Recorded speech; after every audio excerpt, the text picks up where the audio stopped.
السلام عليكم ورحمة الله وبركاته. إن الحمد لله نحمده ونستعينه ونستغفره ونعوذ بالله من شرور أنفسنا ومن سيئات أعمالنا. من يهده الله فلا مضل له ومن يضلل فلا هادي له.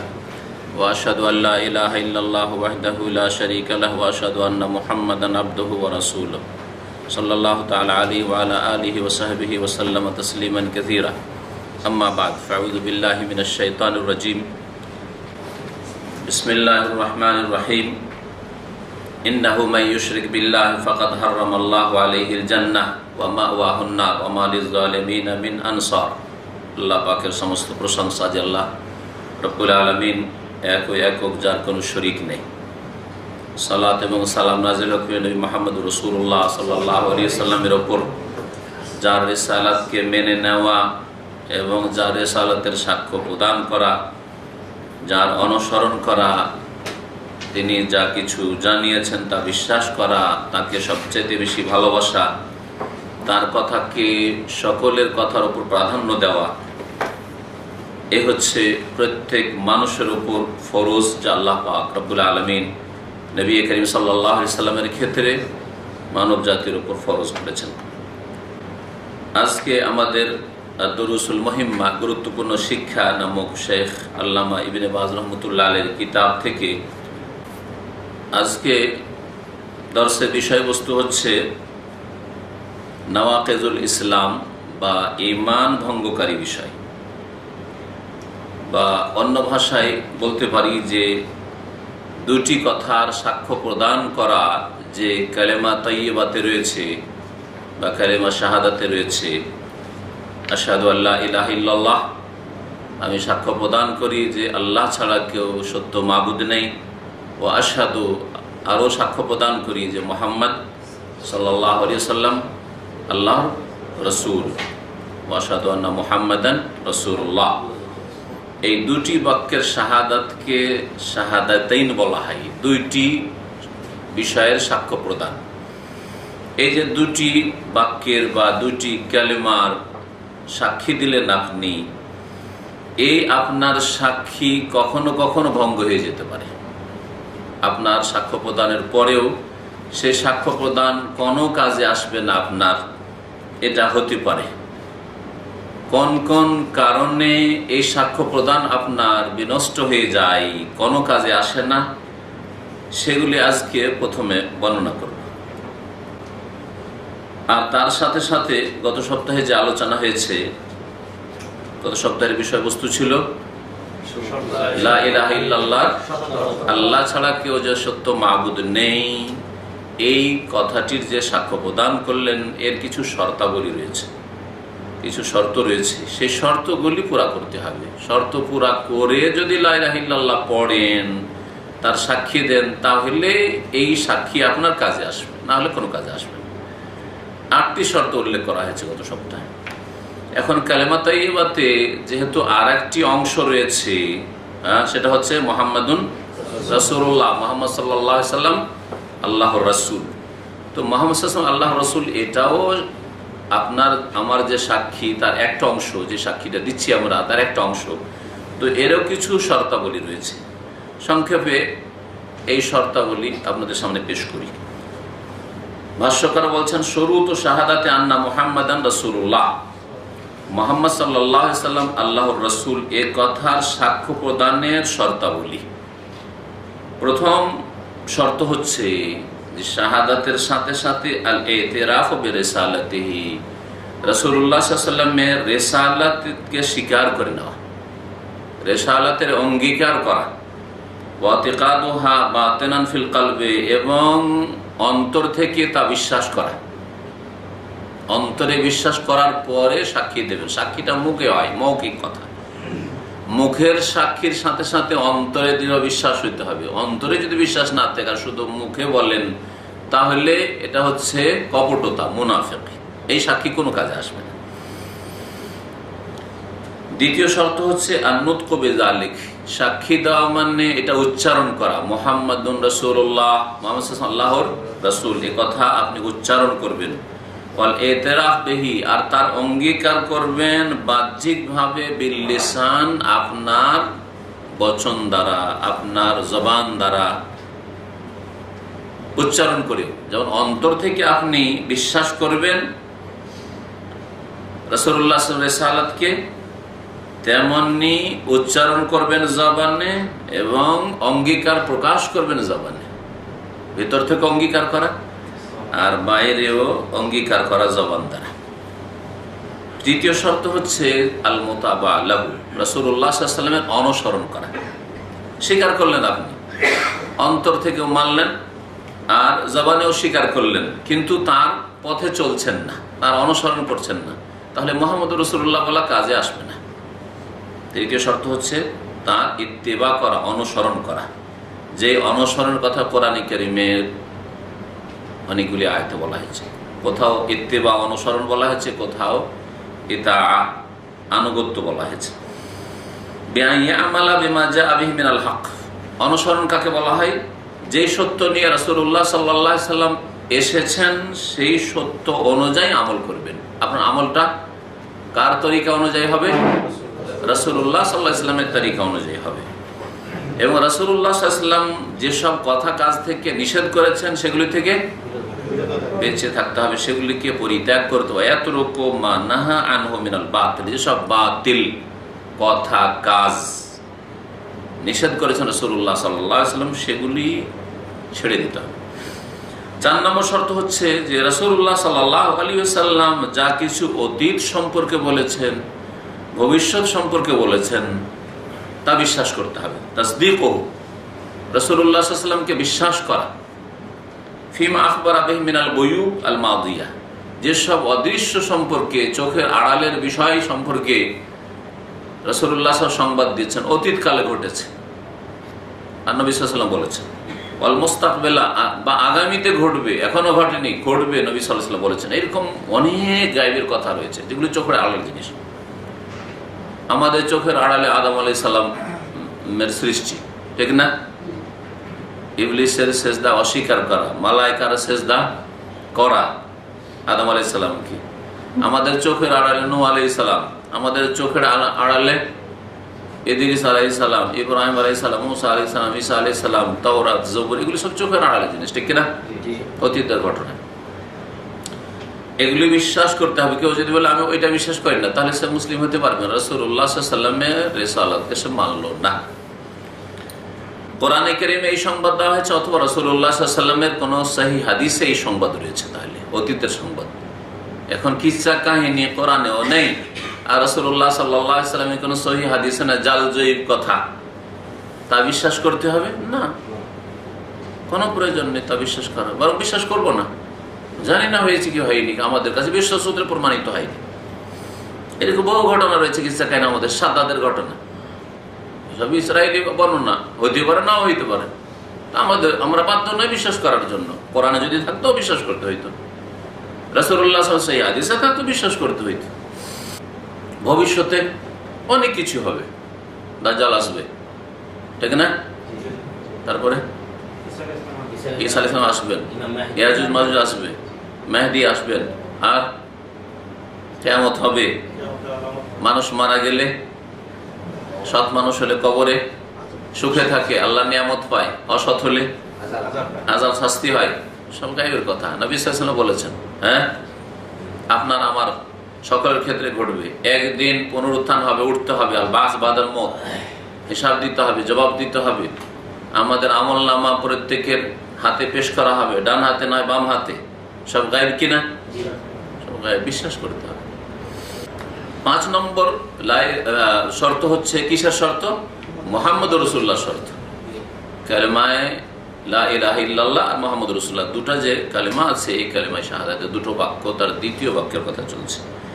মুহাম্মদ সাল্লাল্লাহু আলাইহি ওয়াসাল্লাম আল্লাহর রাসূল, তাহলে মুহাম্মদ সাল্লাল্লাহু আলাইহি ওয়াসাল্লাম আল্লাহর রাসূল। তো 5 নম্বর শর্ত তার জন্য যে আল্লাহর রাসূলকে সবচাইতে বেশি ভালোবাসতে হবে, নিজের জান চাইতে ভালোবাসতে হবে, নিজের ধন সম্পদ চাইতে ভালোবাসতে হবে, নিজের ছেলে মেয়ে বাপ মা সমস্ত মানুষ স্ত্রী সারা দুনিয়া নেতৃত্ব স্বার্থ সব কিছু, ঘুম, শরীরের আরাম, সবকিছুর চাইতে বেশি ভালোবাসতে হবে কাকে? মুহাম্মদুর রাসূলুল্লাহ সাল্লাল্লাহু আলাইহি সাল্লামকে।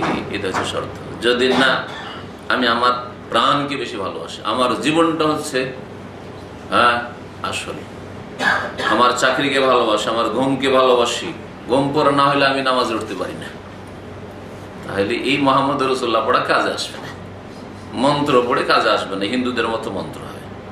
ঘুম আপনার কাছে বেশি প্রিয়, ধন আপনার কাছে বেশি প্রিয়, চাকরি আপনার কাছে বেশি প্রিয়, আয় উপার্জন করা আপনার কাছে বেশি প্রিয়, সেই জন্য কাস্টমার দেখছেন লাইন লাগিয়ে আছে, নামাজ যাক যাক, জামাত যাক যাক, আমাকে কাস্টমার গুলো হাতছাড়া করা চলবে না।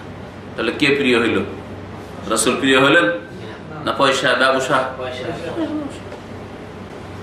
6 নম্বর শর্ত হচ্ছে যে মুহাম্মদুর রাসূলুল্লাহ যখন সাক্ষী দিয়েছেন আপনি যে মুহাম্মদ সাল্লাল্লাহু আলাইহি ওয়াসাল্লাম আল্লাহর রাসূল, তাহলে তার কথাকে প্রত্যেকের কথার উপর প্রাধান্য দিতে হবে। তার কথার সামনে আবু বকরের কথা যদি উল্টা হয় পেশ করা যাবে না। হ্যাঁ, তার সমর্থনে হয় পেশ করেন, যে নবী যেটা বলেছেন ওটা আবু বকরের কথা, তাহলে পেশ করেন, অসুবিধা নেই। তার কথার সামনে আবু হানিফার কথা, শাফির কথা, মালিকের কথা, আমাদের কথা আর অমুকের কথা, তমুকের কথা পেশ করবেন, যদি বিপরীত হয় কখনো পেশ করা যাবে না, কখনো পেশ করা যাবে না।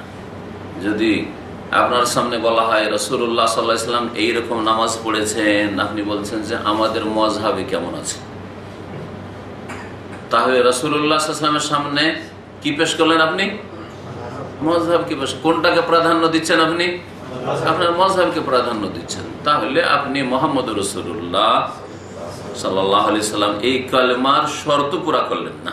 এই 6টি শর্ত মনে রাখবেন। তাকদীম কওলিহি, রাসূলুল্লাহ সাল্লাল্লাহু আলাইহি সাল্লামের কথাকে অগ্রাধিকার দিতে হবে, আলা কওলি কুল্লি আহাদ, প্রত্যেকের কথার উপর, সারা দুনিয়ার যে কেউ হোক না কেন,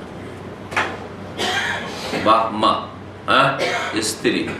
তাহলে যেই ব্যক্তি বলছে যে আমি দাড়ি রাখতাম কিন্তু স্ত্রী পারমিশন দিচ্ছে না, সেই জন্য দাড়ি রাখতে পারছি না, তাকে কি বলবেন বলেন?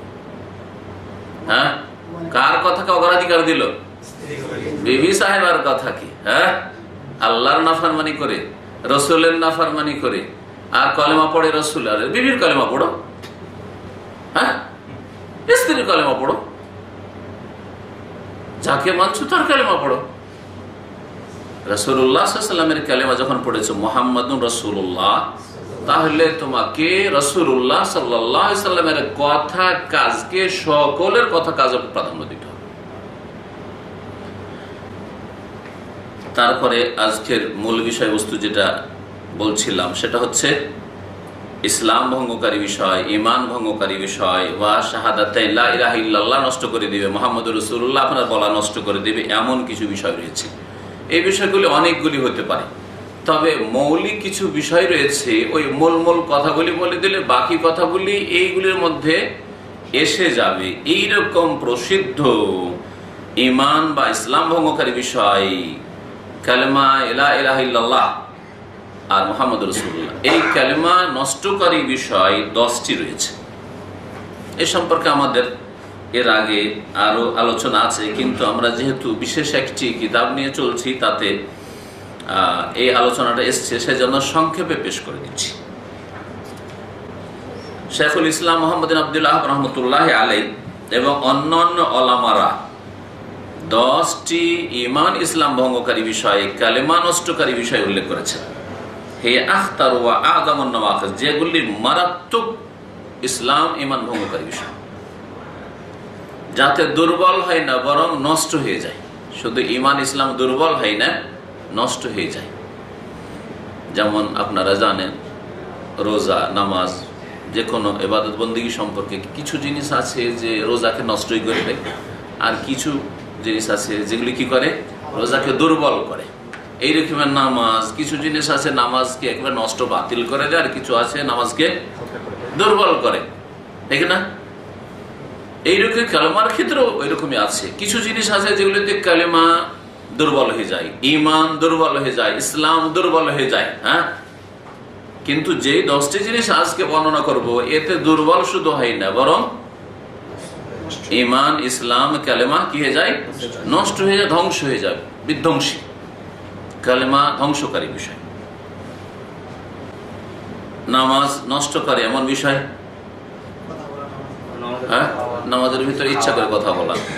নামাজের ভিতরে যদি কেউ যদি বায়ু ছেড়ে দেয়, হ্যাঁ, বা বায়ু বেরিয়ে গেল ইচ্ছা করেও কারণ ইচ্ছা করি, তো নামাজ নষ্ট হবে না? হবে না? আচ্ছা, বুঝে নষ্ট মানে নামাজ নষ্ট। আচ্ছা, নামাজ দুর্বল, নামাজের ভিতরে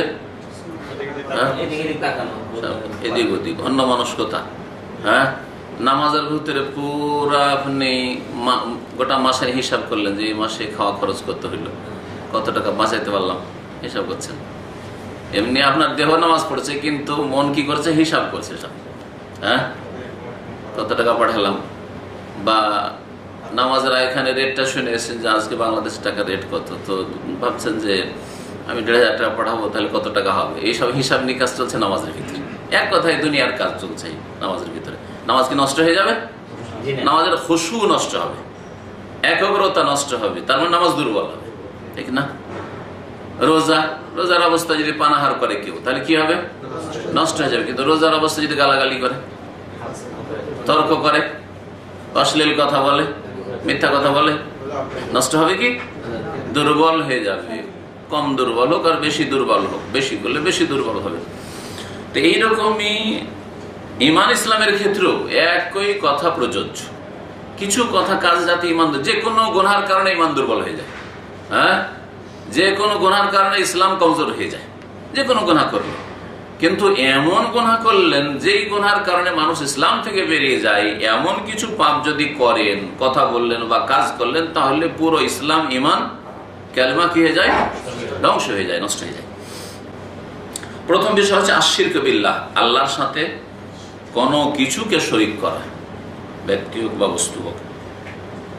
আল্লাহ তাআলা, মহান আল্লাহ ইরশাদ করেছেন, ইন্নাহু মান ইউশরিক বিল্লাহ, শুনে রাখো যে আল্লাহর সাথে কোনো কিছুকে শরীক করবে, ফাকাদ হারামাল্লাহু আলাইহিল জান্নাহ, তার উপর আল্লাহ জান্নাতকে হারাম করে দিয়েছেন। জান্নাত হারাম মানে কোনোদিন জান্নাতে যাবে না, কোনোদিন জান্নাতে যাবে না একমাত্র কাফের মুশরিক, তাহলে বড় কাফের, বড় মুশরিক, যে শিরিক করবে আর ওই অবস্থায় মারা যাবে। শিরিক করে যদি শিরিকের অবস্থায় বিনা তওবায় মারা যায়, শিরিক করেছিল কিন্তু সংশোধন করে আর জীবনে শিরিক করবো না, তারপরে মারা গেছে, তাহলে আল্লাহর কাছে তওবার দরজা খোলা আছে।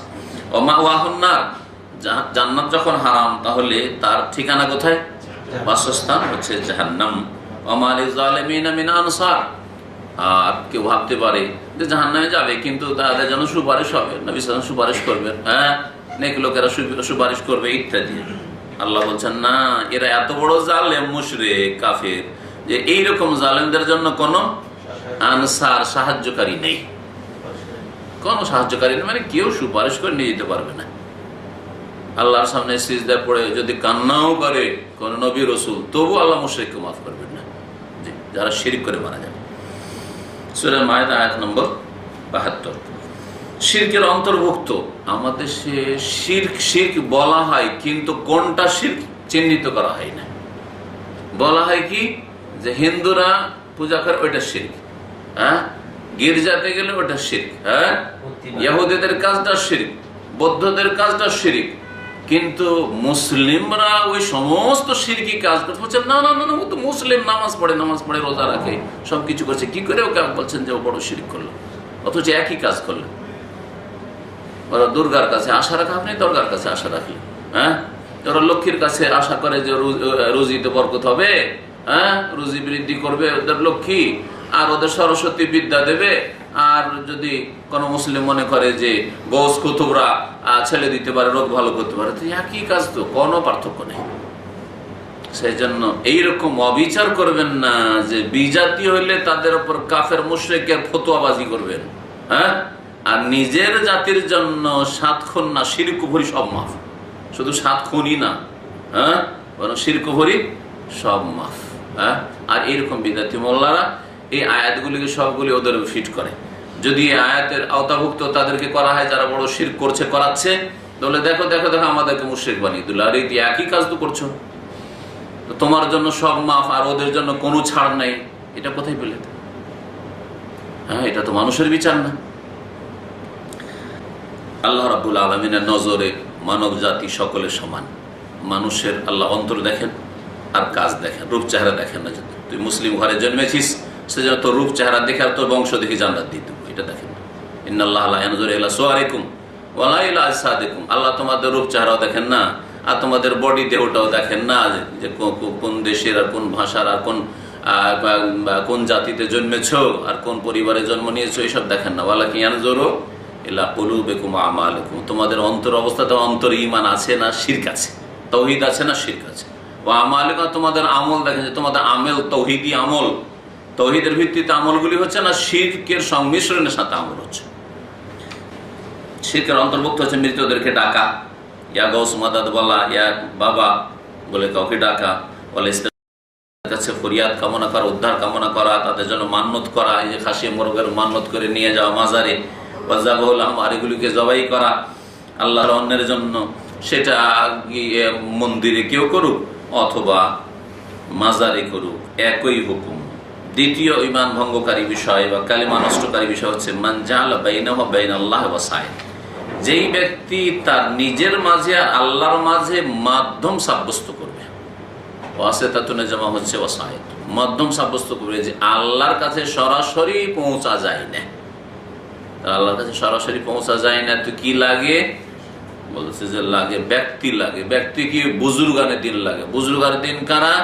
যাদের কবরগুলি পাকা করা আছে, হ্যাঁ, গোস কুতুব যাদেরকে বলা হয়, জিলানি, চিশতি, শাহজালাল, আটরসি, ভান্ডারি, হ্যাঁ, এগুলি হচ্ছে সব কি ওয়াসিতা, মাধ্যম।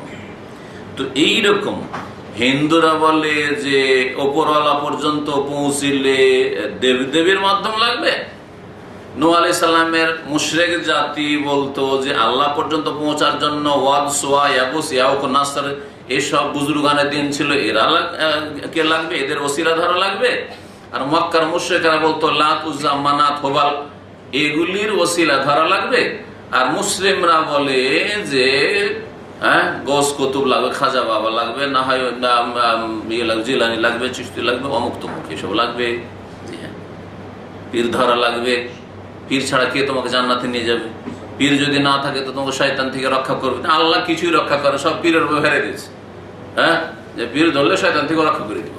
নিজের যে কি অবস্থা আল্লাহ পাক ভালো জানে, ওকে শয়তান থেকে রক্ষা করবে, ও যে কোন অবস্থায় গেছে।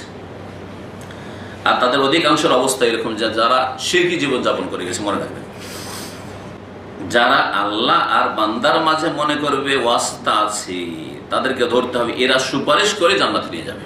এরা আল্লাহর কাছে সুপারিশ না করলে আমাদের কোনো ক্ষমতা নেই। এদুহুম, সুতরাং যখন মাধ্যম তখন ওদেরকে ডাকে, এউলিয়া উলিয়াকে ডাকে, গোস কুতুবকে ডাকে, ওয়াসআলহুমুশ শাফাআত, ওদের কাছে শাফাআত কামনা করে যে বাবা গো আমার জন্য সুপারিশ করে, আমাকে একা ছেড়ে যেও না, অসহায় ছেড়ে যেও না, হাসরের মাঠে বাবা গো একটু আমার উপর সুদৃষ্টি রাখিও, এসব করে। ওয়াতাওয়াক্কালু আলাইহিম, আর এসব ওলি আউলিয়া যাদেরকে বলে কবর মাজারওয়ালা, যেসব পাকা কবরওয়ালা, এদের উপর আস্থা ভরসা করে। ফাহাযা ইয়াকফুরু বিল ইজমা, শেখ বলছেন যে সর্বসম্মতিক্রমে সমস্ত আইমা, আবু হানিফা, শাফি, মালিক, আহমদ, চার ইমাম আর বাকি আইমা মুহাদ্দিস সকলের ইজমা ঐক্যমত রয়েছে যে এই শ্রেণীর লোক কাফের হয়ে যাবে। যে বলে যে সরাসরি পৌঁছিতে পারবে আল্লাহ পর্যন্ত, সিঁড়ি লাগবে, আর সেই সিঁড়ি ইমান আমল নয়, যেটা কোরআন হাদিস বলছে। হ্যাঁ, সিঁড়ি আছে কিন্তু ইমান আমল, আপনার আমল আপনাকে নিয়ে যাবে জান্নাতে। হ্যাঁ, আপনার ইমান আল্লাহর রহমতে এনে দেবে, তখন রহমতে, হ্যাঁ আল্লাহর রহমতে তখন জান্নাতে যাবেন। কিন্তু না, এই সিঁড়িকে তারা মানে না, সিঁড়ি ব্যক্তিকে মানে। তো এর উপর ইজমারে সূরা ইউনূসে এর আয়াত নম্বর 18-তে এই বিষয়টি রয়েছে। ওয়ায়াবুদুনা মিন দুনিল্লাহি মা লা ইয়ানফাউ ওয়া লা ইয়াদুররুহুম ওয়া ইয়াকুলুনা হাউলাই শুফাআউনা ইনদাল্লাহ, ওয়ায়াবুদুনা, তারা ইবাদত করে মিন দুনিল্লাহ, আল্লাহকে বাদ দিয়ে, মা লা ইয়ানফাউহুম, যা তাদের কাজে আসবে না, ওয়া লা ইয়াদুররুহুম, তাদের ক্ষতিও করবে না, ওয়া ইয়াকুলুনা, তারা বলে হাউলাই, এরা হচ্ছে আমাদের সুপারিশকারী ইনদাল্লাহ, আল্লাহর নিকটে। 3 নম্বর ঈমান, ইসলাম, কালেমা নষ্টকারী বিষয়, কাফের মুশরিককে কাফের মুশরিক না মনে করা। আল্লাহ যাকে কাফের বলেছেন, মুশরিক বলেছেন, রাসূলুল্লাহ সাল্লাল্লাহু আলাইহি ওয়াসাল্লাম যাকে কাফের মুশরিক বলেছেন, এই শ্রেণীর লোককে যেই কাজগুলি করলে আল্লাহ কাফের মুশরিক বলেছেন, ওদেরকে যদি কেউ মনে করে যে না না না না, কাফেরকে কাফের বলা যাবে না, মুশরিককে মুশরিক বলা যাবে না, এইরকম কথা কেউ যদি বলে, তো এটাও হচ্ছে ঈমান ভঙ্গকারী বিষয়। কারণ তাহলে আল্লাহর কথা বিশ্বাস করলো না। আমাদের দেশে এটা কথা আছে না নেই? কত মূর্খতা আমাদের দেশের সমাজের, মুসলিম সমাজের, যে কাফেরকে কাফের বলতে নেই। আরে কাফেরকে কাফের বলতে নেই, কিন্তু মুসলিমকে মুসলিমের সাথে যদি ইখতিলাফ থাকে, দ্বিমত থাকে, একদল রফায়দান করে, একদল রফায়দান করে না, আর একদল মিলাদ করে, মিলাদ করে না, আর মিলাদ করে না, কাফের সব কাফের। হ্যাঁ, আমাদের দল করেন না, ওরা ওই দল করে, আওয়ামী লীগ করে, বিএনপি করে, কাফের কাফের। হ্যাঁ, ওগুলো তো আবার ঠিক আছে, নিজের জাতিকে কাফের বলতে খুব বাহাদুর, কিন্তু বিজাতি যাদেরকে আল্লাহ কাফের বলেছেন তাদেরকে কাফেরকে কাফের বলা যাবে না। কোন মূর্খ জাতি আল্লাহ পাক ভালো জানে। এটা হচ্ছে ঈমান ভঙ্গকারী বিষয়। কারণ আল্লাহর কথা আপনি নাকচ করলেন যে আল্লাহ তুমি কাফের বলছো, কাফের বলবো না আমি, এই জন্য এটা ঈমান ভঙ্গকারী বিষয়। তবে আপনি যাকে কাফের বলবেন তার সম্পর্কে নিশ্চিত হইতে হবে আসলে কাফের কিনা, আল্লাহ কাফের বলেছে কিনা, রাসূল কাফের বলেছেন কিনা। আল্লাহ যদি কাফের না বলে থাকেন, রাসূল কাফের বলেননি, আর আপনার কুপ্রবৃত্তির অনুসরণে খেয়াল খুশি, হ্যাঁ, আপনার মনের ঝাল মিটাবার জন্য, রাগ মিটাবার জন্য কুফরির ফতোয়া দিয়ে দিলেন, তাহলে সে যদি কাফের না হয় আপনার উপর এই কুফরির ফতোয়াটা ফিরে আসবে। যেন প্রথম কথা এই বিষয়ে মনে রাখবেন যে কোন মুসলিমকে, কোন মুসলিম যে জাতিতে মুসলিম, তাকে নির্দিষ্ট করে যে অমুক ব্যক্তির নাম আব্দুর রহমান, সে মুসলিম না, সে কাফের, এটা বলা যাবে না নির্দিষ্ট করে। বুঝছেন না? নির্দিষ্ট করে বলা যাবে না। সাধারণ সদরের কথা, আলেমও বলার ক্ষেত্রে সতর্ক সাবধান যেন না থাকে, না হলে ওই ফতোয়া ওই আলেমের উপর যেতে পারে, সে জালেম হইতে পারে। এই কুফরি ফতোয়া তার উপর উল্টো ফিরে যাবে, নবী সাল্লাল্লাহু আলাইহি ওয়াসাল্লাম বলেছেন। আমভাবে যেই ব্যক্তি আল্লাহ ছাড়া অন্যকে সেজদা করে সে কাফের, হ্যাঁ এই কথা বলা যায়। যে আল্লাহ ছাড়া অন্যকে ডাক, অন্যের জন্য জবাই করে, বাবার জন্য জবাই করে, সে কাফের, মুশরিক, এটা বলা যাবে। এটা আমভাবে বলে যে এই কাজ করে সে কাফের। যে নামাজ ত্যাগ করে, হ্যাঁ, নামাজ পড়ে না, সে কাফের, এই কথা বলা যাবে। কিন্তু যদি বলেন যে ওই লোকটার নাম হচ্ছে জিলানি, হ্যাঁ, সাইদুর রহমান, আর ও কি করছে, নামাজ পড়েন না, সেই জন্য ওই লোকটি কাফের। হ্যাঁ, এই লোকটা, হ্যাঁ, এই লোকটা শিরিক করেছে, ওর কাছে শিরিক করেছে, শিরিক করেছে, সেই জন্য ওই লোকটি কাফের। খাস করে এটা বলার ইখতিয়ার আপনার না, ওর জন্য কিছু শর্ত রয়েছে, ওর জন্য কিছু বাধা নিষেধ রয়েছে, এটা বিশিষ্ট উলামায়ে কেরামদের উপর ছাড়তে হবে।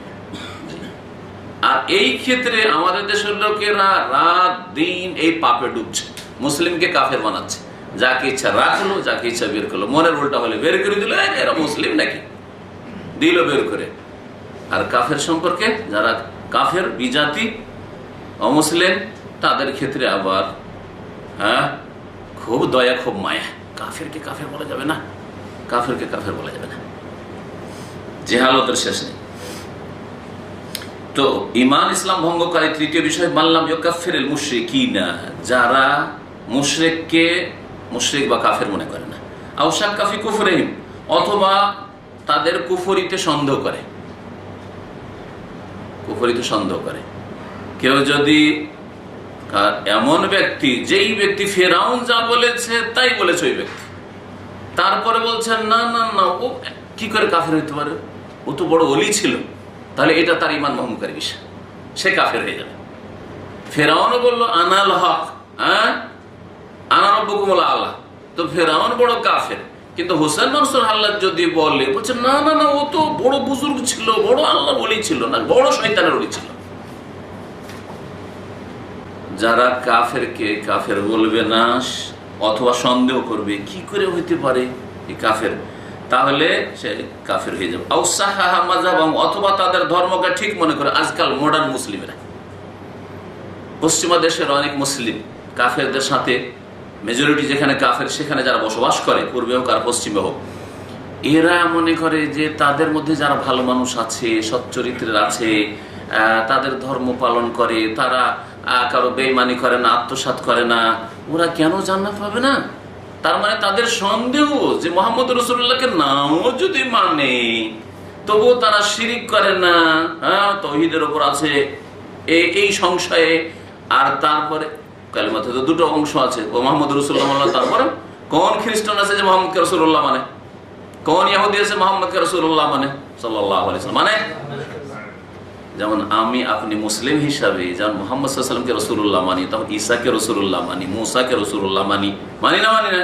ইব্রাহিমকে রাসূলুল্লাহ মানি, ইউসুফকে রাসূলুল্লাহ মানি, ইয়াকুবকে নবিউল্লাহ মানি, ইসহাককে মানি, তাদের পূর্বপুরুষ সবাইকে মানি, মানি কি মানি না? লা নুফাররিকু বাইনা আহাদিন মির রাসূলি। কোন ইহুদি নাসারা আছে মানে? তার মধ্যে না না না না, এরা এত জনকল্যাণমূলক কাজ করেছে, এরা এত দেশের সেবা করেছে, এরা জাতির সেবা করেছে, আর এদের কি সম্পর্কে বলবে যে এরা কাফের, এরা জাহান্নামে যাবে? তাহলে যদি কেউ যদি সন্দেহ করে অথবা তাদের ধর্মকে ঠিক মনে করে যে এটাও ঠিক ওইটাও ঠিক, যেমন আমার সামনে অনেক আগের ঘটনা, কয়েকটা ঘটনা ঘটে, তার মধ্যে একটা বলছি। একজন হেডমাস্টার হাই স্কুলের, তার মানে সে অন্তত মাস্টার ডিগ্রি পাস, হ্যাঁ, সেই লোক বলছে যে যারা হিন্দু বা খ্রিস্টান তারাও যদি কিছু ভালো কাজ করে তো ওটাও তো ভালো রাস্তা। যেমন আমরা ধরেন ঢাকা যাচ্ছি, তো ঢাকা যাওয়ার চারিদিক থেকে অনেকগুলি রাস্তা আছে। কেউ উত্তরবঙ্গ থেকে গেল একটা রাস্তা ধরে, কেউ দক্ষিণবঙ্গ দিয়ে এক রাস্তা দিয়ে, একটা কেউ পূর্ব দিক থেকে আসলো, ব্রাহ্মণবাড়িয়া থেকে আসলো এক রাস্তা ধরে, কেউ সিলেট থেকে আসলো, উত্তর দিক থেকে আসলো, ঢুকলো। তো অনেকগুলি রাস্তা, তো সবার গন্তব্যস্থল কি? ঢাকা। তো সবাই তো ঢাকা পৌঁছিল। তো ওই রকম সবাই আল্লাহর কাছে যাওয়ার চেষ্টা করছে, জান্নাতে যাওয়ার চেষ্টা করছে, মুসলমান চেষ্টা করছে, হিন্দুও চেষ্টা করছে, খ্রিস্টানও চেষ্টা করছে, ইহুদিও চেষ্টা করছে। তো অসুবিধাটা কি? ওটাও ঠিক, এটাও ঠিক, এটাও ঠিক, ওটাও ঠিক। সেই ব্যক্তি ঈমান ভঙ্গ করলো, তার কালেমা নষ্ট করলো, অথচ সে মুসলিমের সন্তান, আর মুসলিম সমাজে বড় শিক্ষিত মানুষ, তার ঈমান নষ্ট। কারণ সাহাহা মাযহাবাহুম, তাদের ধর্মকে ঠিক মনে করলো, ফাওয়া কাফের, সে কাফের। চতুর্থ ঈমান ভঙ্গকারী বিষয়, মানে তাকাদা আন্না হাদিয়া গায়রি নবী সাল্লাল্লাহু আলাইহি ওয়াসাল্লাম আকমালু মিন হাদিহি আও আন্না হুকমা গায়রি আহসানু মিন হুকমিহি কাল্লাযিনা ইউফাদ্দিলুনা হুকমা তাওয়াগীত আলা হুকমিহি ফাহুয়া কাফির। কেউ যদি এই বিশ্বাস করে যে নবী করিম সাল্লাল্লাহু আলাইহি ওয়াসাল্লামের নিয়ে আসা বিধান ছাড়া অন্য কোনো বিধান, অন্য কোনো আদর্শ বেশি ভালো, বেশি উত্তম, যেমন আজকালকার যুগে অধিকাংশ জনসাধারণ মুসলিম তার ইসলাম থেকে অজ্ঞ হওয়ার কারণে ওরা মনে করে যে রাসূলুল্লাহ সাল্লাল্লাহু আলাইহি ওয়াসাল্লাম আর সাহাবায়ে কেরামদের খেলাফত যেই পদ্ধতিতে এসেছে শুরার মাধ্যমে, না না ওইসব জানেও না, মানেও না, পালনও করে না। কি করতে হবে তাহলে? গণতন্ত্র, গণতন্ত্র, সবার সেখানে যোগ্যতা সমান, যে চোর তার ভোটের মূল্য যতটা ততটা, যে আল্লাহর সবচেয়ে ভালো বান্দা দেশের মধ্যে তারও ভোটের মূল্য অতটাই। বলছে এটাই হচ্ছে সমস্যার সমাধান। আজকে দেশ পরিচালনা করতে হবে গণতান্ত্রিক পদ্ধতিতে। আজকাল আদালতের বিচার করতে হবে পশ্চিমা ব্রিটিশ লয়ের মাধ্যমে, জি হ্যাঁ এইরকম। অথবা রাশিয়া ভক্ত, কমিউনিস্ট ঘাসা, সেজন্য রাশিয়ার আইন কানুন, চীনের আইন কানুন দিয়ে দেশ পরিচালনা করতে হবে। ইসলামের আইন কানুনকে উপেক্ষা করলো, মনে করল, অস্বীকার করে না, কিন্তু বললে যে না ওর চাইতে ভালো, ইসলাম চাইতে ভালো যদি বলে তাহলে সে কাফের, তার কালেমা নষ্ট করলো। আচ্ছা, আর একটা কথা শুনে রাখেন, এখানে লেখক তো এখানে বলেছেন যে যদি ইসলামের চাইতে অন্য কোন আইন কানুনকে, নবীর আদর্শ চাইতে অন্য কোন ব্যক্তির আদর্শকে, থিওরিকে যদি বেটার মনে করে তাহলে কাফের হবে না। বেটার মনে করলো না, সমান সমান মনে করলো। যেমন মুহাম্মদ রাসূলুল্লাহ সাল্লাল্লাহু আলাইহি ওয়াসাল্লাম তেমন কার্ল মার্কস, যেমন মুহাম্মদ রাসূলুল্লাহ সাল্লাল্লাহু আলাইহি ওয়াসাল্লামের নিয়ে আসা বিধান সৌদি আরবে চলছে, তেমন আমাদের দেশের যে আইন কানুন চলছে পশ্চিমা, সেটা সমান, এটা দিয়েও চলে, ওটা দিয়েও চলে, এটাও ঠিক ওইটাও ঠিক, সমান সমান করলো। তার আল্লাহর বিধানের সাথে মানুষ, ঘোড়া, অধিকাংশ মানুষ, আর তারপরে অধিকাংশ মানুষ তো কুফরিতে থাকবে। তারপরে মানুষকে, যে কোনো মানুষ হোক না কেন, যতই যোগ্য হোক না কেন, তাকে সীমিত স্বল্প জ্ঞান দেওয়া হয়েছে। স্বল্প জ্ঞানওয়ালা আল্লাহর ক্ষুদ্র সৃষ্টিকে আল্লাহ পাক রব্বুল আলামিনের সাথে তুলনা করলো, মানুষের চিন্তাধারাকে আল্লাহ নাযিলকৃত বিধানের সমান করে দিল, সেই জন্য কাফের হয়ে যাবে। কেউ যদি মনে করে যে সৌদি আরব আইন কানুনও ঠিক আছে, চোরের হাত কাটছে, ঠিক আছে, এক তো ঠিক আছে বলে না, ওরা বলছে বর্বরতা, তো ওখানেই কাফের। হ্যাঁ, আজকালকার যুগে চোরের হাত কাটা, আজকাল একটা লোক নাই খুন করিয়ে দিল, সেই জন্য তাকে খুনের বদলে তাকে হত্যা করা, কেসাস অথবা জেনার শাস্তি, রজম বা কিছু, এগুলো হচ্ছে বর্বরতা। তাহলে এক কথাতেই কাফের মুশরিক। কিন্তু যদি বলে সমান সমান, ওইটাও সৌদি আরবেরটাও ঠিক, আর আমাদের দেশে যেটা আছে চোরের 6 মাস জেল, উদাহরণস্বরূপ বলছি, জানি না কি তাদের কাছে আছে, মন গড়া সব।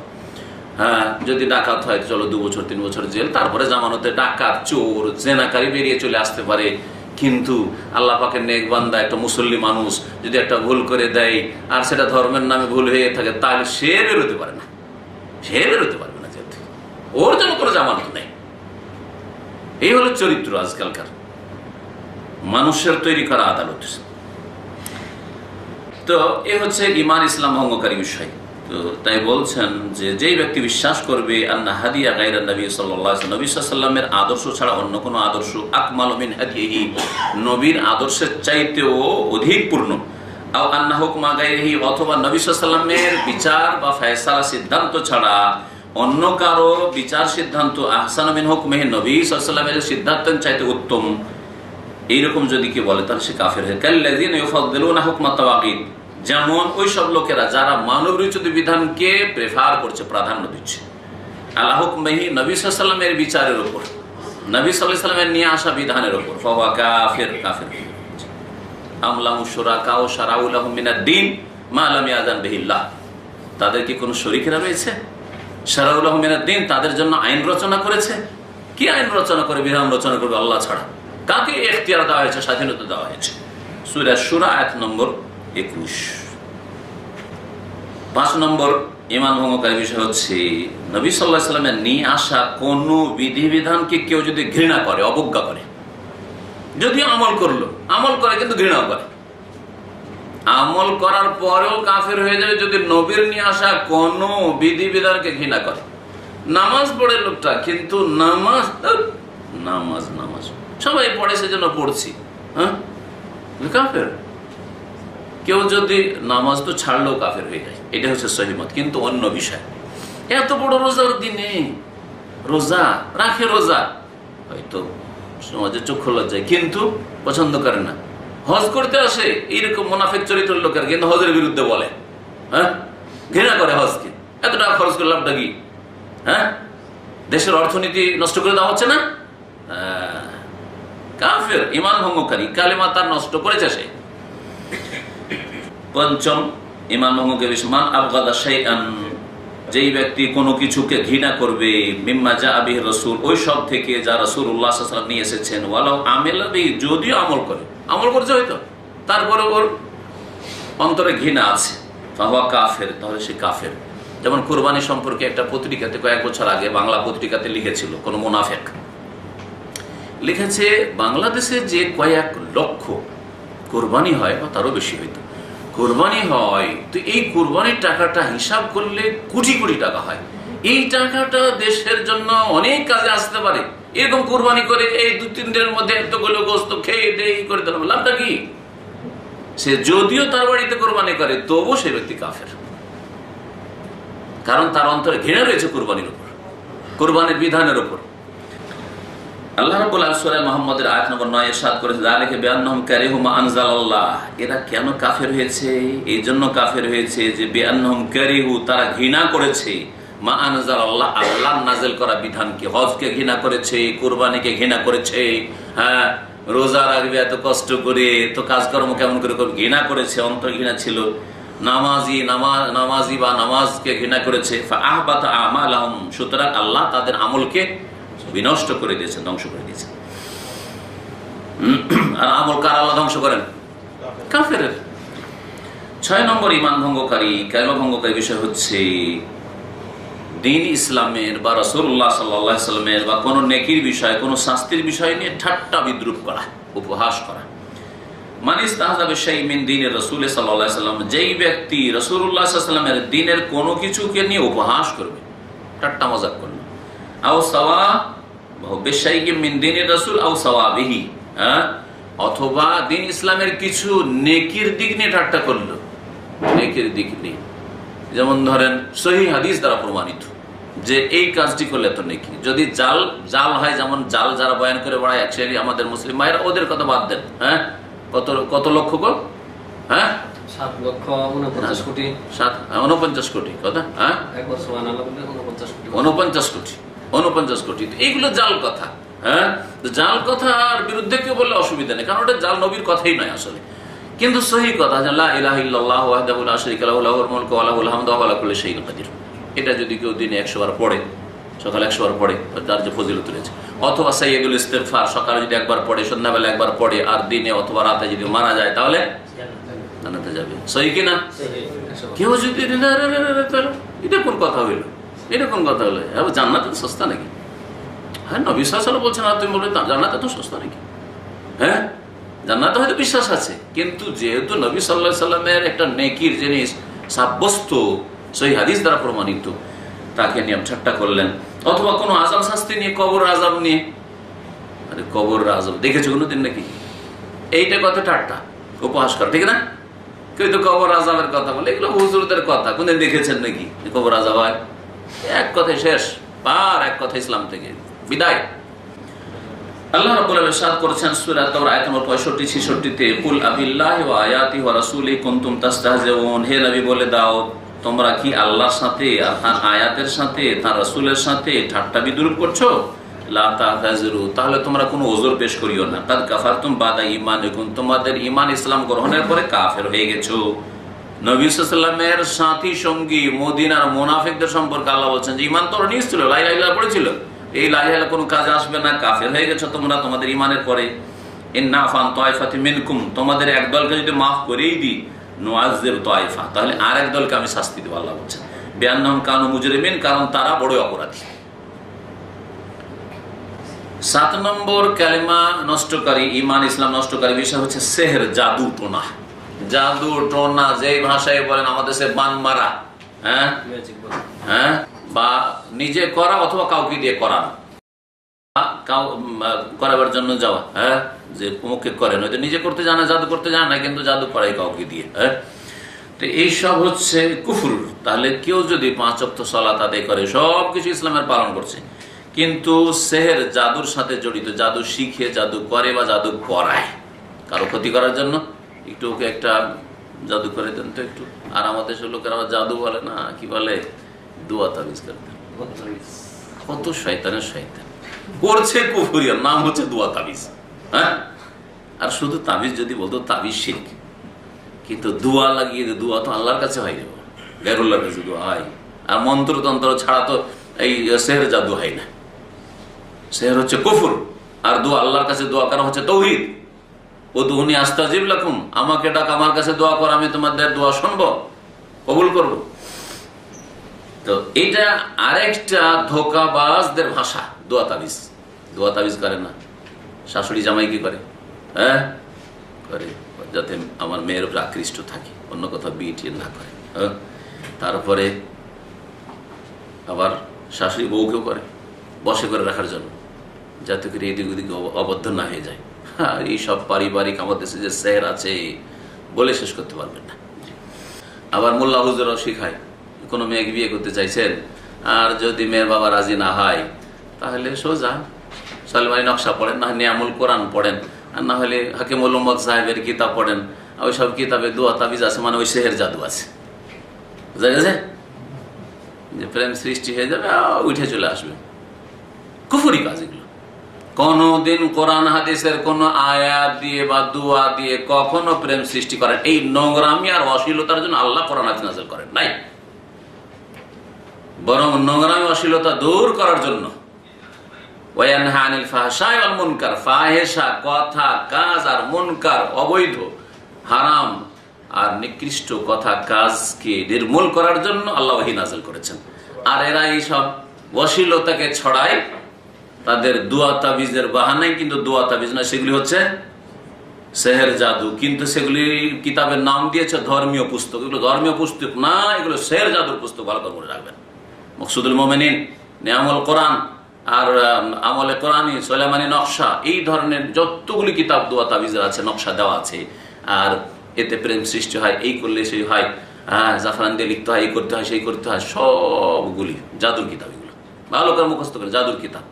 ওতে দু চারটা আয়াত আছে আর হাদিস আছে, আর হাদিসের দোয়া আছে, তো ধোকা খেয়েন না। কারণ ধোকাবাজের এটা আর একটা অস্ত্র স্বীকার করার জন্য, যে কিছু দোয়া কালাম থাকবে, কোরআন আয়াত থাকবে, তাহলে জনসাধারণ ধোকা খেয়ে দেখো এগুলো যদি জাদুর বই হবে তো কোরআন আয়াত কেন আছে, জাদুর বই হবে তো রসুলের হাদিসের দোয়া কেন আছে?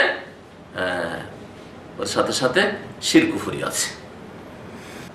ফামান ফাআলাহু আও রাদিয়া বিহি, কেউ যদি এই জাদু করে, আও রাদিয়া বিহি, অথবা জাদুর উপর সন্তুষ্ট হয়, মানে জাদু করাচ্ছে, ফাহুয়া কাফির, সে কাফির। আল্লাহ তাআলা, মহান আল্লাহ ইরশাদ করেছেন, ওয়া মা ইউআল্লিমানি মিন আহাদিন, হারুত মারুত এই দুই ফেরেশতা কোনো কাউকে শিখাতেন না, হাত্তা ইয়াকুলা, যতক্ষণ পর্যন্ত উভয়ে না বলে দিতেন এই কথা, ইন্নামা নাহনু ফিতনা, দেখো আমরা পরীক্ষার জন্য প্রেরিত হয়েছি।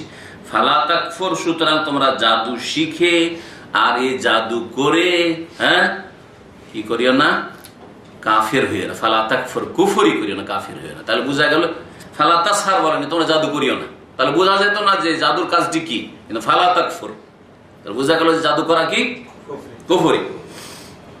সূরা বাকারা 102। 8 নম্বর ঈমান ইসলাম কালিমা নষ্টকারী বিষয় হচ্ছে মুজাহারাতুল মুশরিকিন, মুশরিকদের সাহায্য করা, মুশরিকদের সাথ দেওয়া, মুসাআদাতুহুম আলাল মুসলিমিন, মুসলিমদের খেলাফ, মুসলিমদের বিরুদ্ধে মুশরিক কাফেরদের, ইহুদি নাসারা হিন্দু যে কোনো কাফের মুশরিক হোক, তাদের কি করা, সাহায্য করা, তাদের সাথ দেওয়া, তাদের সহযোগিতা করা। আল্লাহ তাআলা, মহান আল্লাহ ইরশাদ করেছেন, এর দলিল সূরা মায়েদা আয়াত নম্বর 51, ওয়া মান ইয়াতাওয়াল্লাহুম মিনকুম ফাইন্নাহু মিনহুম, যারা ওদের সাথে মানে কাফেরদের সাথে, তার আগে ইয়া আইয়ুহাল্লাযীনা আমানু লা তাত্তাখিযুল ইয়াহুদা ওয়ান নাসারা আউলিয়া বা'দুহুম আউলিয়া বা'দ ওয়া মান ইয়াতাওয়াল্লাহুম মিনকুম ফাইন্নাহু মিনহুম। এটা হচ্ছে শেষ অংশ আয়াতের। আল্লাহ বলছেন যারা ওদের সাথে বন্ধুত্ব করবে, কাফের মুশরিককে ভালোবাসে, তাওয়াল্লা, দেখেন শব্দটা দেখেন, ওমাইয়া তাওয়াল্লাহ, তাদেরকে যারা ভালোবাসবে, ওলি হিসাবে, বন্ধু হিসাবে গ্রহণ করবে। তাহলে বন্ধু হিসাবে কাফের মুশরিককে গ্রহণ করেছেন বলেই কি করছেন, মুসলিম ইসলামের বিরুদ্ধে আপনি কাজ করছেন। এই কথাটি ভালো করে বুঝেন। আল্লাহ শুধু এই কথা বলেন যে তাদের সাহায্য করবে, বলেছেন ওমাইয়া তাওয়াল্লাহ, যারা তাদের সাথে, কাফের বিজাতিদের সাথে বন্ধুত্ব স্থাপন করবে তোমাদের মধ্য থেকে, ফাইন্নাহু মিনহুম, তারা কি হবে, তাদের দলে শামিল হবে। ইহুদিদের সাহায্য করে তো ইহুদিদের দলে শামিল হবে, খ্রিস্টানদের সাহায্য করে খ্রিস্টানদের দলে শামিল, হিন্দু সাহায্য করে হিন্দুদের দলে শামিল হবে, কবর পূজারীদের সাহায্য করে। একটা তৌহিদ বাদী মুসলিম তৌহিদ আর সুন্নাত শিখে সৌদি আরব হয়ে গেছে দেশে, আর তার উপরে জুলুম অত্যাচার করার জন্য কবর পূজারীদের সাথ দিচ্ছে, গ্রামের লোক, এলাকার লোকেরা তাদের দলে শামিল হবে।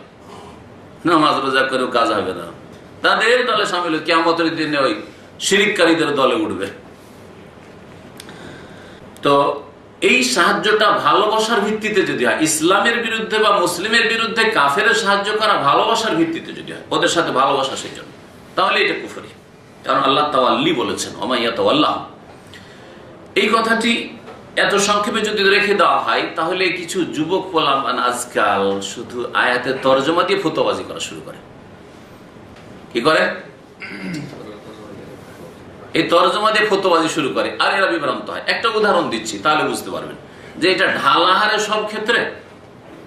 ধরেন আপনার বাড়ির পাশে একজন হিন্দুর বাড়ি, বোঝা গেছে, হিন্দুর বাড়ি, হিন্দুর বাড়িতে ডাকাতি হচ্ছে, আর ডাকাতগুলো সবগুলি মুসলিম। এখন হিন্দু বলছে যে ভাই সাহায্য করো, আর বলুক আর নাই বলুক, বুঝতে পারছেন যে হিন্দুর বাড়ি ডাকাতি হচ্ছে। এখন কি করবেন আপনি? ফতোয়া আমি চাইছি আপনাদের কাছে। মুসলিম যেহেতু ডাকাত গুলো মুসলিম, সেজন্য মুসলিমদের সাহায্য করবেন, তাই না? আপনাদের বিবেক থেকে আমি ফতোয়া নিতে চাইছি। দেখেন তাহলে কোরআন আয়াত কি বুঝতে হবে যে সব জায়গায় শুধু মুসলিমের বিরুদ্ধে হয়ে গেলেই কাফের হয়ে যাবে না। এখানে মুসলিমগুলো ডাকাত, হ্যাঁ, এখানে কার সাহায্য করতে হবে? হিন্দু মজলুম বেচারা, ওর বাড়ি ডাকাতি হচ্ছে, সুতরাং হিন্দু সাহায্য করতে হবে। এখানে বোঝা গেছে কথা? আপনি হিন্দু সাহায্য করছেন, কার সাহায্য করছেন? মজলুম নির্যাতিত সাহায্য করছেন, অসহায়ের সাহায্য করছেন। হিন্দুর বাড়িতে মেয়েরা আছে, আর মুসলিম লম্পট গুলো সেঞ্চুরি করছে, শয়তান গুলো জেনা করবে। হ্যাঁ, এখন চিৎকার করছে তারা, বাঁচাও বাঁচাও করে। আপনি কি করবেন বলেন একজন মুসলিম? যেহেতু আমাদেরই পোলাপান সব মুসলিম, যদিও এরা সব গন্ডা পান্ডা, কিন্তু আমাদেরই তো পোলাপান মুসলিম, তো কি করবেন? এদের সাহায্য করি একটু নাকি? হ্যাঁ, কি করবেন? মুসলিমদেরকে পিটাতে হবে। কোন মুসলিমগুলোকে? ওই হ্যাঁ লম্পট মুসলিমকে, ওই জেনাকারী মুসলিমকে, ও ডাকাত মুসলিমকে পিটাতে হবে। কার তরফ থেকে?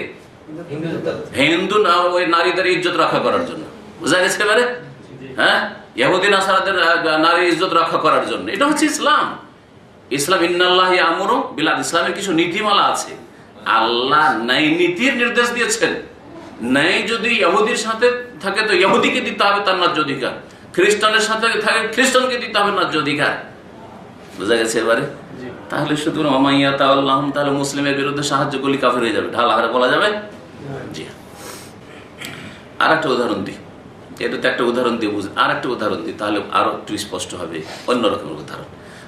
আল্লাহ না করে আপনি মুসলিম, আপনার বাড়ি ডাকাতি হচ্ছে, আপনার বাড়ি কি হচ্ছে?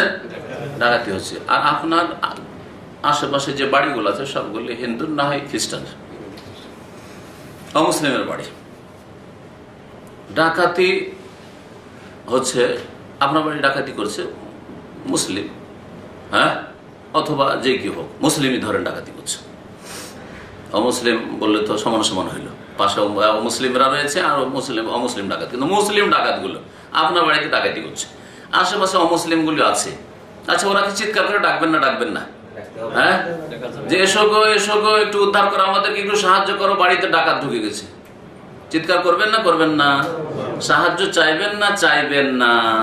হ্যাঁ, তো কাফেরের সাহায্য চাইলে যে আবার ইসলাম নষ্ট হয়ে যায়। হ্যাঁ, আপনার বাড়িটাকে ডাকাতি থেকে বাঁচাবার জন্য আর আপনার টাকা পয়সাকে বাঁচাবার জন্য এখন হিন্দুর সাহায্য নেবেন, খ্রিস্টান প্রতিবেশী সাহায্য নেবেন? বলে যাক যাক, নিয়ে যাচ্ছে যাক, মুসলিমরাই তো নিচ্ছে, মুসলিম চোর ডাকাত নিচ্ছে, আমি হিন্দুদের সাহায্য নেব না। করবেন? করবেন না। তাহলে এখন বলে আপনারাই তো ফতোয়া দিচ্ছেন, ফতোয়া তো আমি দিই না। হ্যাঁ, তাহলে হিন্দুর সাহায্য নিচ্ছেন, এখানে খ্রিস্টানের সাহায্য নিচ্ছেন, আপনি ইহুদির সাহায্য নিচ্ছেন, প্রয়োজনে আপনি নিচ্ছেন না? নিচ্ছেন না? হ্যাঁ, তাহলে এইরকম কিছু ক্ষেত্র আছে। এখন এইরকম ক্ষেত্র আপনি মিলাম তো দেখি। হ্যাঁ, আপনার বাড়ির উপর ডাকাতি হইলে আপনার বাড়িতে কত টাকার ধন সম্পদ আছে? না 1 কোটি টাকার ধন সম্পদ আছে, ঠিক না? কিন্তু একটা দেশে কত কোটি? হ্যাঁ, চিন্তা করেন, কুয়েতের মতো একটা দেশে, ছোট্ট একটা দেশ, আমাদের একটা ডিস্ট্রিক্টের সমান, কত ধন সম্পদ আছে, দুনিয়ার মধ্যে সবচেয়ে বড় ধনী দেশ। হ্যাঁ, ব্যক্তি ইনকামের দিক থেকে, ঠিক কিনা? সেখানকার টাকার মূল্য সবচেয়ে বেশি পৃথিবীতে, ঠিক কিনা? তাহলে ধরেন একটা দেশে এত ধন সম্পদ আছে, আর একজন মুসলিম ডাকাত ডাকাতি করতে চাইছে যে লুটপাট করে নেবো, এ দেশটাকে দখল করে নেব। এখন ওই সময় আশেপাশে বাঁচাবার মতো কেউ নাই যে আমাকে সাহায্য করবে, এরকম কেউ সাহায্য করে কেউ কোলাতে পারবে না। পাশে কিছু খ্রিস্টান আছে, হয়তো ওদের কাছে সাহায্য চাইলে হ্যাঁ দেশটাকে রক্ষা করে নিতে পারবো। আপনার বাড়ি রক্ষা করার জন্য যদি হিন্দুর কাছে সাহায্য নেওয়া যায়, অথচ বাড়িতে 2, 4, 10, 20 হাজার টাকা, 50 হাজার টাকা আছে, বা অথবা কয়েক লাখ টাকার জিনিস আছে, তাহলে একটা দেশ রক্ষা করার জন্য যদি কেউ খ্রিস্টানের কাছে সাহায্য নিয়ে নেয়, তো কেন ঢুকতে দিল তাদেরকে, আর কেন সাহায্য নিল, সেজন্য তার কাফের হয়ে গেছে। ফতোয়াবাজি করবেন নাকি? হ্যাঁ, আপনার বাড়ি রক্ষা করার জন্য যখন আপনি হিন্দুদের সাহায্য নিলেন, তখন আপনার পর কুফরি ফতোয়া লাগলো না। কিন্তু দেশ রক্ষা করার জন্য একটা ডাকাত ডাকাতি করছে, গোটা দেশটাকে লুটে দিচ্ছে 2 ঘন্টার মধ্যে, আর দেশটা রক্ষা করার যদি কারোর কাছে সাহায্য নেই, তাহলে হ্যাঁ, এরা কাফের হয়ে গেছে, সব কাফের হয়ে গেছে সব। দেখো দেখো দেখো, খ্রিস্টানদেরকে জায়গা দিচ্ছে। হ্যাঁ, মুসলিমদের বিরুদ্ধে কোন মুসলিম? তো ডাকাত মুসলিম। আপনার বাড়ির যে ঘটনা সেটাই তো ঘটনা, একই ঘটনা, পার্থক্য আছে? বলেন, একটু জোরে বলেন, পার্থক্য আছে? আপনার বাড়ির ডাকাতির একটা উদাহরণ দিলাম, আর একটা দেশের উপর ডাকাতি করছে কি, একই হুকুম। তাহলে ফতোয়া আপনাদের কাছ থেকে নিলাম, আমি কিছু বললাম না। বোঝা গেছে এবারে? তাহলে হ্যাঁ, কখন কাফের হবে? যদি কেউ ইহুদির সাথে মহব্বত করে, খ্রিস্টানের সাথে মহব্বত করে, আর মুসলিমকে ঘৃণা করে, যার ফলে মুসলিমের বিরুদ্ধে কি করে, মুসলিমের বিরুদ্ধে ইহুদি কাফের সাথ দেয়, হিন্দুর সাথ দেয়, তাহলে তখন কি হবে? কাফের হবে, এতে কোনো সন্দেহ নেই। তাদের সাথে বন্ধুত্বের ভিত্তিতে, কাফেরদের সাথে বন্ধুত্বের ভিত্তিতে যদি সাহায্য করে, কি জন্য? মুসলিমকে ভালোবাসে না, ভালোবাসে কাকে? কাফেরকে ভালোবাসে, সেই জন্য মুসলিমের বিরুদ্ধে সাহায্য করছে। মুসলিমকে ভালোবাসতে হবে, মুসলিমকে ভালোবাসা ফরজ। জি। 9 নম্বর ঈমান ইসলাম কালিমা ভঙ্গকারী বিষয় হচ্ছে, যদি কেউ মনে করে যে এমনও কিছু ওলিয়া ওলিয়া বুজুর্গ আছে যাদের জন্য নামাজ রোজা লাগে না, যারা আল্লাহ পর্যন্ত ফানা হয়ে পৌঁছে গেছে, আল্লাহতে লয় হয়ে গেছে, বিলীন হয়ে গেছে, ফানা হয়ে গেছে, একাকার হয়ে গেছে, আরশ আজিমে পৌঁছে গেছে, আর পাগলের আওয়াজ পাওয়া যায় না। নিজের ভাষা বললাম না হক্কানি পীরদের কিতাব থেকে বললাম? পড়েছেন কেউ? যদি পড়ে থাকেন তো বলেন। আমি যে কথাটা বললাম, এক পাগলা পীর, হ্যাঁ, পাগলা রে পাগলা রে করে চিল্লাচ্ছু আকাশে, কি হচ্ছে? পাগলা রাখাল, পাগলা রাখাল, রাখাল পাগলা মানে কি? ও মানে পীর ও আর কি। সেই পাগলা রাখাল কি হলো? হ্যাঁ, আকাশে উড়ল, আল্লাহর সাথে, আল্লাহর মধ্যে উঠে গেছে গিয়ে। তো যেতে যেতে প্রথম আকাশ গেল, তারপর ডাক দিচ্ছে নিচে থেকে, কোন পীর ডাক দিচ্ছে, আওয়াজ পাওয়া যাচ্ছে যে হ্যাঁ পয়লা আকাশে গেছে। দ্বিতীয় আকাশে গেছে, ডাক দিয়ে আওয়াজ পাওয়া যাচ্ছে যে হ্যাঁ আছে, পাগলা আছে। তৃতীয় আকাশে, চতুর্থ আকাশে, পঞ্চম, ষষ্ঠ, সপ্তম, 7 আকাশ পর্যন্ত তো আওয়াজ পাওয়া গেল। আরো সে চলে গেছে দিয়ে আল্লাহর মধ্যে এমন ভাবে বিলীন হয়ে গেল, পাগলা রে তুই কোথায়, আর কোন আওয়াজ পাওয়া যায় না। এ কথা কোথায় আছে জানেন? হ্যাঁ হ্যাঁ, আমাদের ভাইরা বলছে ভেদে মারিফাত, আমি বলিনি কিন্তু। মাওয়াইজে কারিমা, ভেদে মারিফাত, এগুলো কিতাব পড়ে নেবেন। এই কিতাবগুলির মধ্যে এই ঘটনা পাবেন। আমার 6-7 ঘন্টার পাতা নম্বর বলা আছে, আজকে পাতা নম্বর শুধু বলছি না। তাহলে বলেন, হ্যাঁ, এমন ভাবে আল্লাহ কি ওরা ফানা হয়ে যায়। বলছে যে নামাজ রোজার উদ্দেশ্যটা কি? বলছে নামাজ রোজা হচ্ছে একটা মাধ্যম, হ্যাঁ, আল্লাহকে পাওয়ার মাধ্যম। তো আল্লাহকে যখন আল্লাহর মধ্যে বিলীনই হয়ে গেছে, আল্লাহ পর্যন্ত পৌঁছে গেছে, তো আবার নামাজ রোজা কিসের? ওরা জনসাধারণকে আমাদের দেশে ধোঁকা দেওয়ার জন্য বলে যে মক্কা যাবেন আপনি উমরা করতে, তো মক্কা যাওয়ার জন্য দামাম থেকে কি লাগবে? হয় প্লেনের একটা টিকিট লাগবে, না হলে বাসের একটা সিট লাগবে, আর না হলে আপনার গাড়ি ড্রাইভিং করা লাগবে, একটা গাড়ি লাগবে, ঠিক না, পৌঁছার জন্য। কিন্তু যে ব্যক্তি মক্কা পৌঁছে গেছে, মক্কা গিয়ে কাবার সামনে দাঁড়িয়ে আছে, ও যদি বলে যে আমার এখন মক্কা পৌঁছার জন্য গাড়ি লাগবে, হ্যাঁ, ও যদি বলে যে আমার মক্কা পৌঁছার জন্য একটা প্লেনের টিকিট লাগবে, মক্কায় বসে আছে আর বলছে মক্কা পৌঁছার জন্য একটা টিকিট লাগবে, হ্যাঁ, তো কি বলবেন? ওকে মাথা খারাপ, পাগল বলবেন না? কাবার সামনে বসে আছে আর বলছে আল্লাহর ঘর পর্যন্ত পৌঁছার জন্য একটা প্লেনের টিকিট দরকার আমার, তাহলে পাগল বলবেন না? হ্যাঁ, তো এইরকম পাগল বানাই তাওহীদবাদীদেরকে বলছে যে কিছু ওলিয়া ওলিয়া আছে, ওরা আল্লাহ পর্যন্ত পৌঁছে গেছে।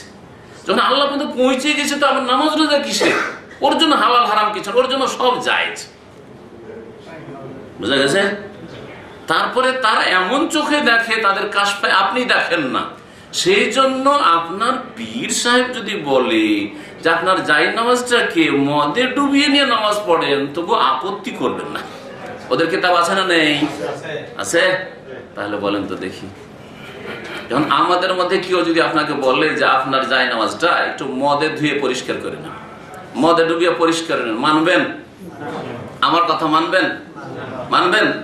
আমি তো আপনাদের শেখ, মানবেন না? কারণ আমি পীরে কামিল না, তাই না? কিন্তু যদি হ্যাঁ ওদের কোন তরিকার হইতাম, তাহলে বলতেন হ্যাঁ বিশ্বাস হুজুর কিবলা, আপনি কিবলা, আপনার মানবো না তো কার মানবো, তাই না? হ্যাঁ হ্যাঁ, এইরকম যারা মনে করবে যে কিছু কিছু লোক আছে অলিউল্লাহ, ওদের জন্য নামাজ রোজা হজ যাকাত কিছু নাই, ওরা করুক আর না করুক পৌঁছে গেছে ওরা আল্লাহ পর্যন্ত, তাহলে এটা কুফরি। মানে তাকাদা যে বিশ্বাস করে, এই ভ্রান্ত বিশ্বাস, আন্না বাদান নাসি ইয়াসাউল খুরুজ আন শরীয়তি রাসূল সাল্লাল্লাহু আলাইহি ওয়াসাল্লাম, কিছু লোকের জন্য রাসূলুল্লাহ সাল্লাল্লাহু আলাইহি ওয়াসাল্লামের নিয়ে আসা শরীয়ত থেকে বের হওয়া বৈধ, বের হওয়ার অবকাশ আছে। ইয়াসাউহু বের হওয়ার গুঞ্জাইশ আছে, অবকাশ আছে। মানে ও যদি দিন ধর্ম পালন নাও করে, হ্যাঁ, ময়লা আবর্জনা গোটা শরীরে, গোসল নেই, কিচ্ছু নেই, তার না কহে না, স্বপ্ন দোষ হয় না, কিচ্ছু নেই, জটা পড়ে গেছে, তারপরও ওকে কি বলা হচ্ছে? হ্যাঁ, ওলি ওলি ফাহুয়া কাফির। এরকম যদি মনে করে যে কিছু লোকের জন্য এইসব কিছু নেই, ধর্মকর্ম করা নেই, ওদের লাগে না কিছু করা, সে কাফির। আল্লাহ বলছেন ওমাইয়াবতাগি গায়রাল ইসলামি দীনান ফালা ইউকবাল মিন। কেউ যদি ইসলাম ছাড়া অন্য কোন পথ সন্ধান করে, ইসলাম ছাড়া, মানে ইসলাম হচ্ছে কালেমা শাহাদাতের নাম, ইসলাম হচ্ছে 6টা ইমানের পিলারের নাম, ইসলাম হচ্ছে 5 ওয়াক্ত সালাতের নাম, ইসলাম হচ্ছে যাকাতের নাম, হজের নাম, রোজার নাম, ইসলাম হচ্ছে হিজাবের নাম, পর্দার নাম, ইসলাম হচ্ছে যে বেগানা মহিলার সাথে আপনি নির্জনতা অবলম্বন করবেন না। আর যদি আপনার পীর বলে যে না না না অসুবিধা নেই, তোমার বিবিকে একটু ঝাড়ফুঁক করে তুমি বাইরে যাও, বলছে পীরে কি বলা, হ্যাঁ, ওনারা যা বলেন সব মানতে হয়। তাহলে বলেন ওর তো আমার জন্য জায়েজ করলেন না, আপনার জন্য জায়েজ, আপনার ভাইয়ের জন্য, কারোর জন্য জায়েজ হলো, কিন্তু আপনার পীরের জন্য জায়েজ হয়ে গেল না। যদি কেউ মনে করে যে ইসলামের বিধিবিধান ছাড়া অন্য কোনো পন্থায় আল্লাহকে পাওয়া যাবে, আল্লাহর সন্তুষ্টি পাওয়া যাবে বা আল্লাহ কবুল করবেন, ফালা ইউকবাল মিনহু, জানিয়ে দাও যে কখনো কবুল করা হবে না। সূরা আলে ইমরান আয়াত নম্বর 85। 10 নম্বর ঈমান, ইসলাম, কালেমা বিনষ্টকারী বিষয় হচ্ছে আল ইরাদ আন দীনিল্লাহ, আল্লাহর দিন থেকে বিমুখতা, আল্লাহর দিনকে এমন ভাবে অবহেলা করা, একেবারে মুখ ফিরিয়ে নাও সারা জীবনের জন্য। লা ইয়াতাআল্লামুহু, শিখলো না, ওয়ালা আমলও করলো না। আজকাল অধিকাংশ পেট পূজারী মুসলিমদের অবস্থা, এরা এই কারণে, এই 10 নম্বর কারণে তাদের ঈমান নষ্ট করেছে। ওদেরকে জিজ্ঞাসা করেন যে আপনি দিনে আপনার স্ত্রীর কথা কবার চিন্তা করেন, আপনার ছেলে মেয়ের কথা কবার চিন্তা করেন, হ্যাঁ, বাপ মায়ের কথা দিনে না করেন, সপ্তাহে কবার চিন্তা করেন, সবগুলি কিন্তু চিন্তা আছে না নেই? আপনার চাকরির কথা কবার আপনার মনে আসে যে চাকরিটাকে আপনাকে টিকিয়ে রাখতে হবে, আপনার ব্যবসাটার কথা যে ব্যবসাটাকে আমাকে কি করতে হবে, বাড়াইতে হবে, উন্নতি করতে ব্যবসায়, এসব কথা কেমন মনে আসে? তারপরে আপনি আছেন চেয়ারম্যান সাহেব, এখন এমপি টেমপি হবেন, এসব চিন্তা মাঝে মাঝে আসে কি আসে না? বলছে হ্যাঁ আসে। আরে ভাই, আমি পার্টি করি যখন একটা, এগুলো মনে আসে না? অবশ্যই কল্পনা জল্পনা আসে যে কেমন করে উপরে বাড়বো, এমপি হয়েছে তো মন্ত্রী হব, হ্যাঁ, আর চেয়ারম্যান হয়েছে তো এমপি হব, এসব স্বপ্ন আছে। কিন্তু ওই লোককে জিজ্ঞেস করেন, আর এই শ্রেণীর লোক হচ্ছে আজকাল মুসলিম সমাজে বেশি, প্রায়গুলির অবস্থা এরকম। ওদেরকে জিজ্ঞেস করেন যে আপনার 50-60 বছরের জীবন চলে গেল, কখনো আখিরাতের মুক্তির জন্য চিন্তা করেছেন? কখনো এই কথা চিন্তা করেছেন যে আল্লাহ কেন সৃষ্টি করেছেন আপনাকে?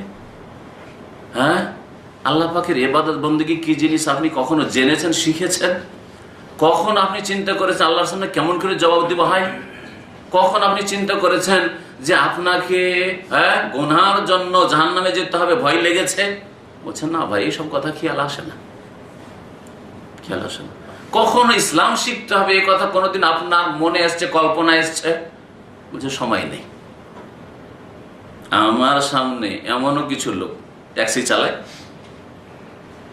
যায় বাহরাইনও যায়, ট্যাক্সিতে কাস্টমার নিয়ে এক টিপে 500-700 পায়। তো আমাকে এক ভাই কাস্টমার চেপেছে, বলছে যে একটু ওকে নসিহত করেন, কয়েক বছরের ঘটনা।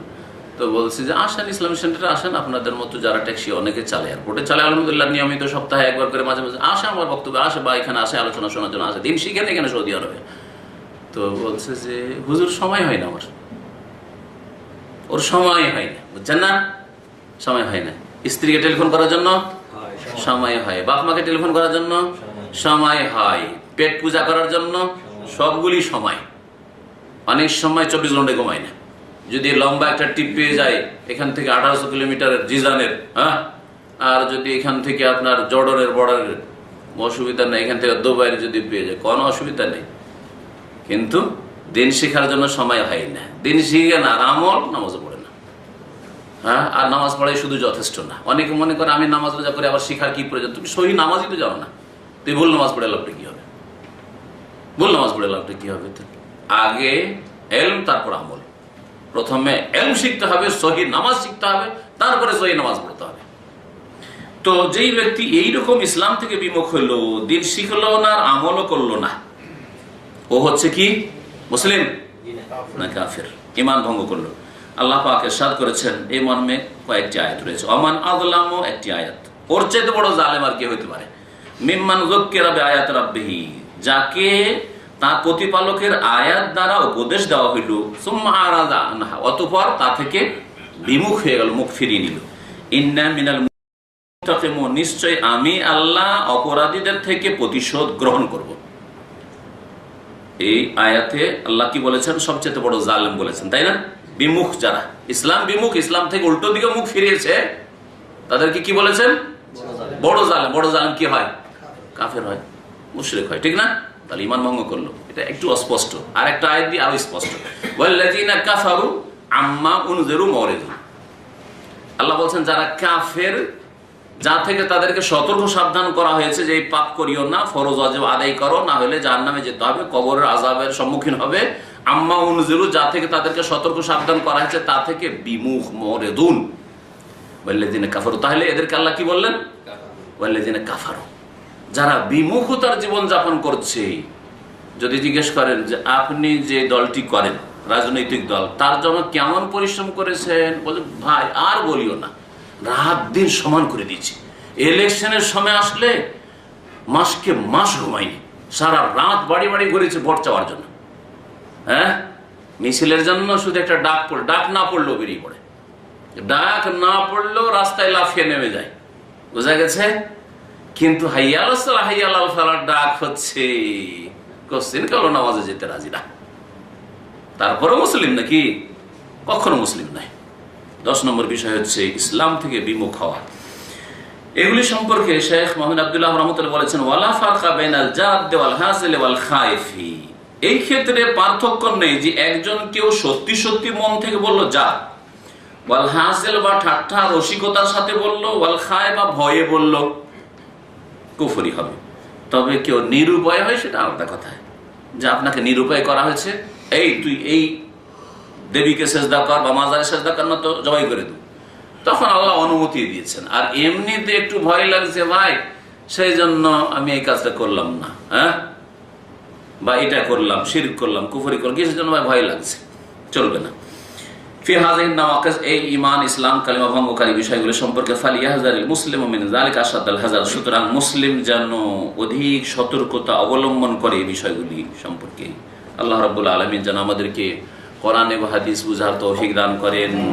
দ্বীন ইসলামের মৌলিক বিষয় সহিহ আকীদা, তাওহীদ, আল্লাহর একত্ব, নবী সাল্লাল্লাহু আলাইহি ওয়াসাল্লামের রিসালাত, আল্লাহ রাব্বুল আলামিনের হক এবং নবী মুহাম্মদ সাল্লাল্লাহু আলাইহি ওয়াসাল্লামের হক বুঝার তৌফিক দান করেন, এবং আল্লাহ পাক রব্বুল আলামিন তার হক, তার নবীর হক আদায় করার জন্য সুন্দরভাবে তৌফিক দান করেন। আল্লাহ রাব্বুল সমস্ত রকমের শিরক থেকে, কুফরি থেকে, গুমরাহি থেকে, বিদআত থেকে, পাপ থেকে বেঁচে থাকার জন্য তৌফিক দান করেন। আল্লাহ রাব্বুল আলামিন দুনিয়ার বালা মুসিবত থেকে আমাদেরকে হেফাজত করেন। যারা জালেম, অসৎ উদ্দেশ্য রাখে নেক লোকদের সম্পর্কে, তাদের অনিষ্ট থেকে আল্লাহ মুসলিম ভাই বোনদেরকে হেফাজত করেন। যে যেখানে আছেন আল্লাহ পাক জালেমদের কবল থেকে, অন্যায়কারীদের কবল থেকে আল্লাহ পাক নেক মুমিন মুমিনাতদের হেফাজত করেন। আল্লাহ পাক রব্বুল আলামিন আমাদেরকে আখিরাতেও কামিয়াব করেন, হিসাবের দিনে কামিয়াব করেন। আল্লাহ রাব্বুল আমাদের সকলকে জান্নাতুল ফিরদাউস দান করেন। সুবহান রাব্বিকা রাব্বিল ইজ্জাতি আম্মা ইয়াসিফুন ওয়া সালামুন আলাল মুরসালিন ওয়ালহামদুলিল্লাহি রাব্বিল আলামিন। শেষের 10 নম্বর আয়াতগুলো, 10 নম্বর আয়াতগুলো, হ্যাঁ, সূরা সাজদার আয়াত নম্বর 22 প্রথম আয়াতটি। আর হাফেজ সাহেব আল্লাযিনা কাফারু আম্মা উনযিরু মুরিদুন, এই সূরা আহকাফে আছে, দেখেন 26 পারার প্রথম যে সূরাটি, সূরা আহকাফ আছে।